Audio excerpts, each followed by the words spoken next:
Yes, yes, yo! Oh, ito na yung pang 30 days na every other day cardio ko sa hapon. Ay, dahil nga naka-prep na ako ngayon, kailangan kong magsipag, kailangan kong mag-extrang cardio. Hindi lang ako umaasa sa pagbibisikleta, papasok at saka pauwi sa trabaho. Wala naman akong sasabihin dito na kung ano-ano pa man.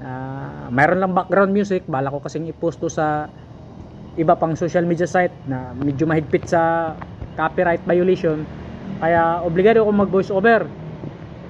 Kaya ako post ng ganito.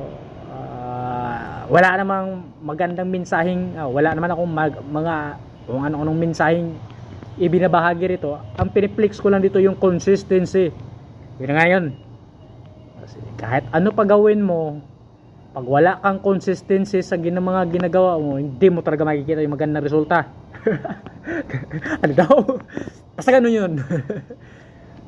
Consistency talaga dapat. Kaya bahala na kayo dyan kung maumay kayo dyan sa kakapanood pa ulit-ulit kung ginagawa. Wala naman akong special o kakaibang ginagawa. Yan lang, paulit-ulit lang. So, wala rin akong special na mga ibinabahaging kaalaman. Ang rason doon, sobrang dami na kasi talagang information sa social media. Alam kong umay na kayo sa iba't ibang information.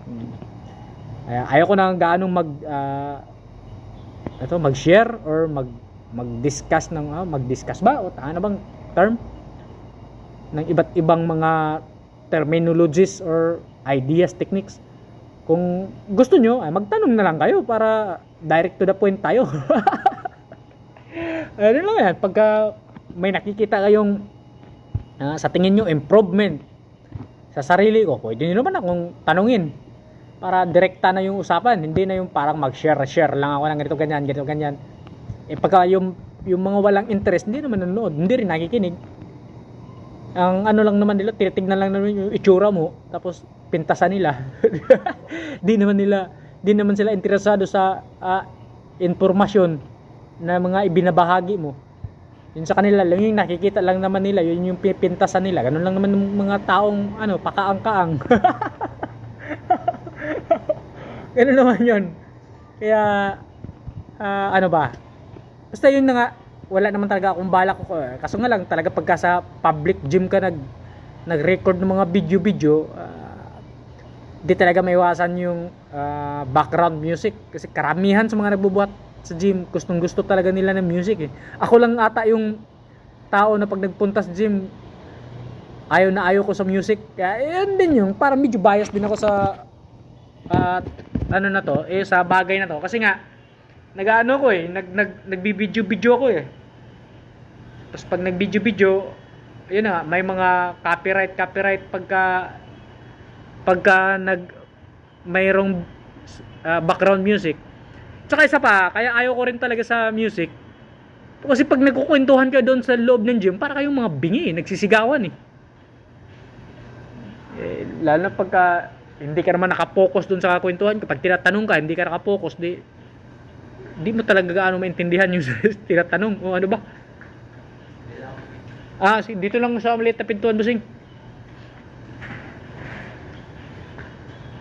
Yun naman yung isa sa mga kadahilanan ko. Yun na nga.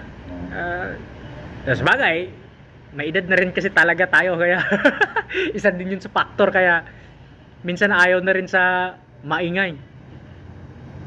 Mas maganda kasi yung pag nagbuhat, pag nakapagmuni-muni ka yung maririnig mo lang yung mga lagotok ng bakal. Yun naman yung sa akin, kaya hindi na ako gaano maano sa music. Kaso nga lang, marami naman kayo, marami naman kasi kayo, kaya hindi ka makapag-demand na walang music. Pag ako lang doon mag-isa sa gym, ayaw kong isa lang yung cellphone ko para magpa-music yung iba kasi talagang gustong napakalakas pa, kaya ayaw ko yun. para tuloy akong ma-stress lalo sa malakas na tugtog. Yun na nga, kasi pag mayroon kang kakwentuhan o may makipag-usap sa'yo, hindi kayo makaintindihan, lalo ka tuloy maabala kasi ulit-ulit kang magtatanong Hindi kagaya pagka walang music, yung lagotok lang ng mga bakal yung maririnig mo, madali lang kayo magkaintindihan kahit pa nandun siya sa kabilang side, ikaw nandito sa kabilang side, mayroon siyang tanong o kwento, nakagkwentuhan kayo kahit tuloy-tuloy pa rin kayo sa pagbubuhat nyo, naririnig mo pa rin, naiintindihan mo pa din. Yun naman yung ano ko doon, yun naman yung ano ko doon, kaya ayaw ko talaga sa, hindi rin ako ganong pabor sa music. Pero pag ayun na nga, pag public gym kasi, marami kayo, hindi kagaya pagka personal mong gym, doon ka mag-record ng video, off talaga lahat ng mga ano, ng mga ingay para makapag-focus ka ron sa videos mo or video. Pero wala tayong ganun, hindi pa natin afford yung ganung bagay sana balang araw maka-afford tayo ng bumili ng sariling gym para pag mag video man ano doon sa loob ng gym, walang ingay kasi ikaw naman yung big boss doon pwede mo naman i-off lahat ng mga ingay. I-off lahat ng mga ingay, so yun naman yung kagandahan doon. Pero pagka wala, nagbabayad ka lang, nagma-monthly ka lang, ganun talaga, obligado ka mag voice over pagka may background music yung nai-record mong video. Yun lang, paikot-ikot lang talaga doon. Yun na nga, kasi wala talaga akong mga gustong ibalak na mga ideas ganun. Kasi alam ko, araw-araw nakatambay sa social media, araw-araw na iba't ibang ideas, technique, methods, ano pa bang mga ibang term dyan na naririnig nyo. Lahat yan effective kasi makikita mo naman sa mga resulta ng mga nagsasabi niyan. Ang ano lang doon, pumili lang kayo kung alin doon yung sa tingin nyo fit sa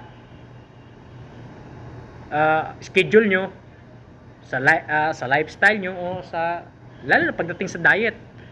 Walang special na diet, lahat ng diet pwede yan, basta magawa mo lang ng tuloy-tuloy o magiging consistent ka lang sa diet mo.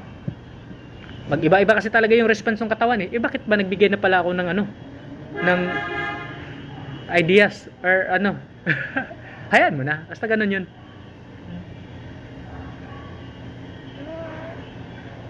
Kasi pagka ano ba yun, pagka lipas ng mga ilang buwan, maisipan nyo naman yung diet naman ni ganito yung gagayahin mo, di paano mo paano yung consistency doon? Saka di mo talaga matimpla na maigi. Mas maganda kasi yung parang mag-focus ka roon para madali ka lang makapag-adjust. Bakit ba bigla naman akong Oo, nagmamadali ganun talaga. Binilisan kasi ano naman, malapit na. Malapit na palang napagod.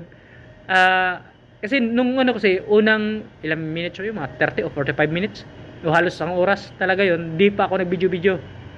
Nung pangalawang isang oras na mahigit, saka ako nag-video para ayos ang buto-buto. So ayun doon kasi medyo pawis na rin ako kaya mas maganda kasi mag-video pawis, hindi ba dry yung katawan. Sabi, hindi dry yung katawan. Ano talaga yon. Wala lang talaga ako ibang naisip. Yun pala talaga yun, walang ibang naisip. Yun nga, paano ba, balik na naman tayo sa dahil lang sa talaga, wala, may background music, basta ganun na yun, wag na paulit basta ang pinaka-main purpose ko talaga dito, matanggal talaga yung background music, kaya mag voice over ako. Wala ganong maraming information bangag na kayo sa napakaraming information, lalo kayong maguluhan.